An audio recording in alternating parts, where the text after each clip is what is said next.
गुलरभोज पूर्व कैबिनेट मंत्री और गदरपुर विधायक अरविंद पांडे ने बौर जलाशय पर पत्रकारों से रूबरू होते हुए कहा कि क्षेत्रवासियों की मांग के अनुरूप बौर जलाशय से सटे जंगलों में गड़प्पू तक जंगल सफारी को प्रारंभ करेंगे। उन्होंने कहा, मुख्यमंत्री पुष्कर सिंह धामी और वन मंत्री सुबोध उनियाल ने जंगल सफारी को परमिशन दे दी है। करोड़ों रुपए खर्च कर जंगल सफारी को तैयार किया जाएगा।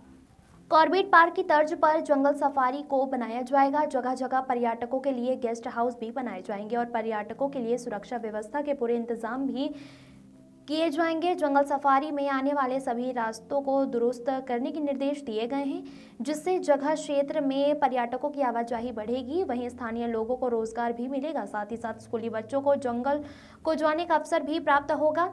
उन्होंने क्षेत्रीय स्कूल प्रबंधकों से अपने अपने स्कूल बच्चों के शैक्षिक भ्रमण बौर जलाशय पर कराने का अनुरोध भी किया है। पांडे ने कहा कि हिंदुस्तान के कोने कोने के पर्यटकों को बौर जलाशय अपनी ओर आकर्षित कर रहा है। बहुत जल्द बौर जलाशय पर वर्ल्ड फेस्टिवल का आयोजन होगा, जिससे लोगों को विदेशी पंछियों के बारे में जानने का मौका मिलेगा। डीएफओ उमेश तिवारी ने कहा कि फरवरी तक बौर जलाशय से सटे जंगलों में गड़प्पू जंगल तक मोटेश्वर महादेव को भी जंगल सफारी से जोड़ा जाएगा। इसके लिए विभागीय स्तर पर कार्यवाही तीव्रता से गतिमान है। पत्रकारों से रूबरू होने के उपरांत पूर्व कैबिनेट मंत्री और गदरपुर विधायक अरविंद पांडे और डीएफओ उमेश तिवारी ने पत्रकारों के दल के साथ जंगल सफारी का लुत्फ उठाया और जंगल सफारी के मार्गों का निरीक्षण किया। इस दौरान जंगल सफारी को बेहतर बनाने के लिए तमाम सुझाव भी वन विभाग के अधिकारियों के साथ साझा किए गए। गदगदिया वन चौकी पर वन विभाग के अधिकारियों और कर्मियों और कोपा मुनिसियारी ग्राम के ग्रामीणों द्वारा विधायक अरविंद पांडे और डीएफओ उमेश तिवारी का स्वागत किया गया। जंगल में लगभग 80 वर्ष पुराने विशालकाय वृक्ष के साथ विधायक पांडे ने फोटो खिंचवाए। आमिर हुसैन की रिपोर्ट। मैं जो भी बातें कहूँगा वो वन विभाग के दृष्टिकोण से ही होगी, लेकिन अपनी बात शुरू करने से पहले एक छोटी छोटी बातें आपको ऐसे बताना चाहूँगा जिससे कि आगे की बातों का आधार बने की बात की हो रही है। जब हम रामायण में को पढ़ते हैं तो हम ये देखते हैं कि सीता को ढूंढने के लिए राम जो है वानरों की सेना लेकर के समुद्र के किनारे पहुँच गए। अब समुद्र के किनारे पहुँच गए, ये पता है कि सीता माता जो है वो सामने पास श्रीलंका में है, लंका में है। अब जाए कौन, कैसे जाए? तो जामवंत ने हनुमान को याद दिलाया कि भाई तेरे पास उड़ने की ताकत है, तू जा। तो तब हनुमान को समझ में आया कि हाँ यार, ये काम तो मैं कर सकता हूँ क्योंकि ये ताकत तो मेरे पास है। तो फिर वो उड़ करके वहाँ गया। उसके बाद जो कुछ हुआ, लंका दहन हुआ, जो कुछ हुआ। तो ये बात मैं इसलिए कह रहा हूँ कि कई बार हम अपनी ताकतों को, अपने पास्ट को, अपने जो हमारा इतिहास है उसको नहीं जानते हैं और हमको यह नहीं पता होता कि हम कितनी बड़ी जो धरोहर है उसके साथ जी रहे हैं। ये बात मैंने इसलिए कही कि थोड़ी देर के लिए सोच के देखिए कि जो रामनगर और आसपास का पूरा क्षेत्र है, अगर पर्यटन के दृष्टिकोण से बात करें तो यहाँ लोग किसके लिए आते हैं? कॉर्बेट नेशनल पार्क के लिए आते हैं। तो उसमें जो नाम है वो इम्पोर्टेंट है, कॉर्बेट। अगर इसका नाम राम सिंह नेशनल पार्क होता या मोहनलाल नेशनल पार्क होता तो क्या इसकी ये वैल्यू होती? नहीं होती। तो कॉर्बेट की वैल्यू है, मतलब वो उसको ऐड करते हैं। मैं ऐसा नहीं कह रहा कि कॉर्बेट के क्षेत्र का अपना कोई वो नहीं है, लेकिन कॉर्बेट उसको एक अलग ऊंचाई पे ले जाता है, कॉर्बेट का नाम। तो वो जो कॉर्बेट थे उनका नाम तो चल रहा है रामनगर में, उतना बड़ा पार्क उनके नाम से चल रहा है, सारे पर्यटक आ रहे हैं, सब जा रहे हैं। वो रहते कहाँ से? कालाढूंगी। तो उन्होंने 2 किताबें लिखी। एक किताब थी माई इंडिया और एक किताब थी उनकी द जंगल लोग। ये दोनों किताबें ऐसी हैं कि जो उनके चाहने वाले मतलब अपने सिराने रख करके सोते हैं। इतनी सुंदर लिखी किताबें, पूरी जंगलों की कहानियां हैं। तो जब आप उन किताबों को उठाएंगे तो आप ये पाएंगे कि वो बंदा पूरी जिंदगी ये गड़प्पू के जंगलों में घूम करके शिकार करता था और उसमें सारा वर्णन गड़प्पू के जंगलों का है या आसपास के कालाढूंगी के पीछे के जो हमारे तराई सेंटर के जंगल है, जो डाम से लगे हुए जंगल है, सारा जो विवरण है वो उस क्षेत्र का है। तो माने जो कॉर्बेट की असली धरोहर है, जहाँ उसने जीवन बिताया, जहाँ उसने सब कुछ किया, वो यहाँ पर है। और पर्यटन चल रहा है रामनगर से और उसके आगे के क्षेत्र का। ठीक है, इसके माने क्या हुआ कि हम अपने इतिहास को भूले हुए हैं। हमको नहीं याद है कि हम किस धरोहर को लेकर चल रहे हैं और हम उसको कैश भी नहीं कर पा रहे, लोगों के लिए उसको यूज अब जब मैं यहाँ अभी पोस्ट होकर के आया, वैसे मैं माननीय विधायक जी से पहले मैं यहाँ एज एसडीओ था, तो तभी उनसे बातचीत होती रहती थी। एक लंबे समय से उनकी इच्छा थी कि इस क्षेत्र में पर्यटन को विकसित किया जाए, जिससे कि स्थानीय जनमानस उससे जुड़े और उससे लाभान्वित हो, साथ में जो हमारा प्रदेश है वो भी आगे बढ़े और स्थानीय लोग उससे वो हों। लेकिन इसमें जो मेरे लिए सबसे महत्वपूर्ण बात थी, ठीक है, अब स्थानीय लोगों को चुनते हैं तो स्थानीय लोगों के लिए माननीय विधायक जी के दायित्व भी हैं, वो अपने दायित्व निभाएंगे और वो निभाते भी हैं। लेकिन हमारे लिए जो इसमें महत्वपूर्ण बात थी वो ये थी कि वो कभी भी उन्होंने संरक्षण के खिलाफ जाकर के वो मदद करने की बात किसी की नहीं कही। संरक्षण में स्थानीय जनमानस को साथ लेकर के और उससे एक ऐसा वो तैयार करना कि स्थानीय लोग भी लाभान्वित हों और पर्यटन भी हो और जंगल का भी भला, अरविंद पांडे जिंदाबाद, जंगल भी आगे बढ़े, ऐसी उनकी सोच है। और इस सोच ने मुझे भी प्रभावित किया और मुझे भी उनकी बात से हमेशा मार्गदर्शन मिला है। पिछले लंबे समय से इस विषय पर हमारी चर्चाएं चल रही थी, उन्होंने कई निर्देश दिए, कई तरीके से उन्होंने हमको गाइड भी किया कि इसको ऐसे किया जाए तो कैसा रहेगा। फाइनली अब हम लोगों ने एक निर्णय लिया है कि हम लोग अगर मैं हिमाचल जाकर के उत्तराखंड के सेब बेचने की कोशिश करूंगा, तो भाई सेब के लिए तो हिमाचल फेमस है ना, तो मेरे सेब थोड़ी वहाँ बिकेंगे। तो ऐसे ही चीज़ ये है कि अगर मैं यहाँ पर शेर भालू को बेचने की कोशिश करूंगा, एलिफेंट को बेचने की कोशिश करूंगा, तो उनका गढ़ तो कॉर्बेट है, तो मेरे लिए वहाँ दिक्कत होगी। तो ये जो हमारा बैराज है, हमारा जो डैम है, जिसमें बहुत बड़ी संख्या में प्रवासी पक्षी हर साल जाड़ों में आते हैं और इनको चाहने वाले, इनको फोटोग्राफ करने वाले, इनके बारे में रिसर्च करने वाले बहुत बड़ी संख्या में आज हमारे देश में लोग हैं। ऐसे ऐसे लोग हैं जो कि 10-10 लाख के लेंस इसलिए रखते हैं कि वो इनको फोटोग्राफ कर पाएँ। तो वो सारे लोगों को नए क्षेत्र चाहिए, उनको नई अपॉर्चुनिटी चाहिए, उनको नई जगहें चाहिए।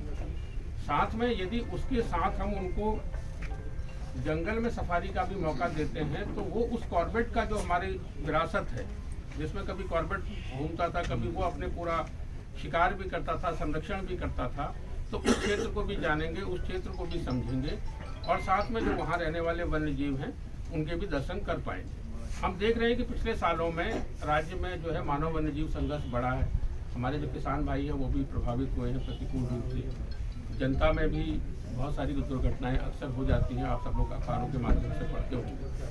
तो ये एक उनके होने का नकारात्मक पक्ष है, लेकिन इसको अगर हम चाहें तो सकारात्मक पक्ष में भी परिवर्तित कर सकते हैं कि स्थानीय लोग उनके संरक्षण से आय लें, फायदा लें और उनका जीवन सुखी हो, जंगल भी सुखी रहे। सर्वे भवन्तु सुखिनः सर्वे भवन्तु निरामयः, तो सब सुखी हों, सब निरोग हों, सब स्वस्थ हों।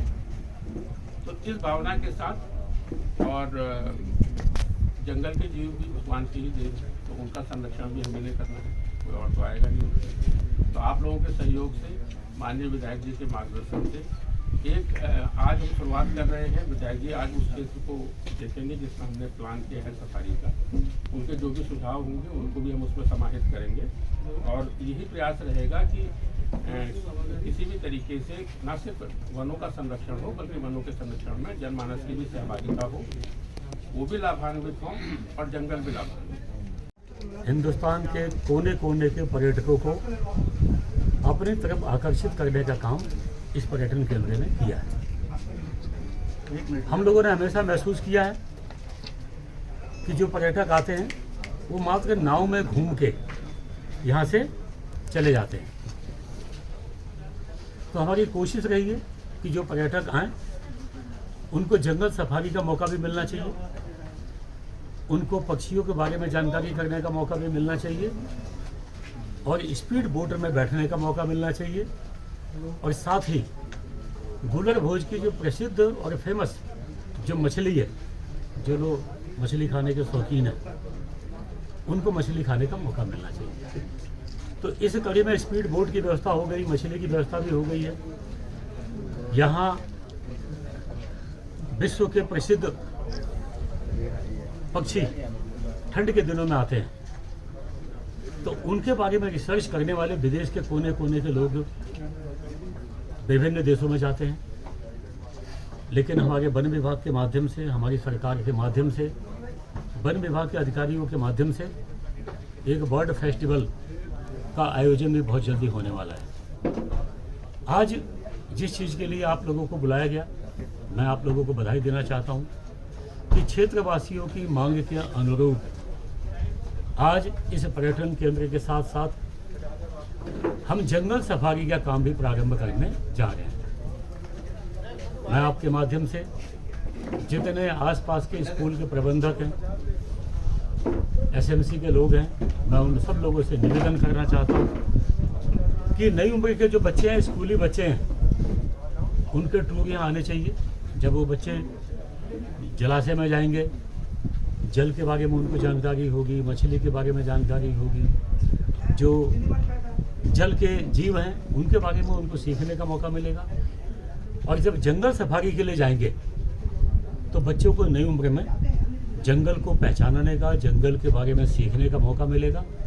और जंगल में रहने वाले जो वन्य जंतु हैं, हाथी हो गए, टाइगर हो गए, लेपर्ड हो गए, डियर हो गए, पक्षी हो गए, सांप हो गए, इनके बारे में बच्चों को जानकारी बहुत निकट से सीखने को मौका मिलेगा। तो मैं आज आपके माध्यम से मैं अपनी सरकार का, अपने मुख्यमंत्री जी का, वन मंत्री जी का, वन विभाग के हमारे डीएफओ और सभी इनके जो अधिकारी सहयोगी हैं, कर्मचारी हैं, मैं स्थानीय विधायक होने के नाते मैं सबका धन्यवाद देना चाहता हूं कि हमारे इलाके में इस पर्यटन केंद्र के साथ साथ जंगल सफारी का काम भी चालू हो रहा है। मैं सबको बहुत बहुत बधाई देता हूँ। बहुत कम समय में पर्यटकों का आकर्षण यहाँ बढ़ा है और मैं जितने पर्यटक यहाँ आते हैं, मैं सबका हृदय से धन्यवाद देता हूँ कि आप लोगों ने गुलरभुज पर्यटन केंद्र को, सब लोगों ने, पर्यटकों ने पसंद किया है। हमारी जिम्मेवारी बनती है कि उनकी सुरक्षा की जिम्मेवारी हमारी है।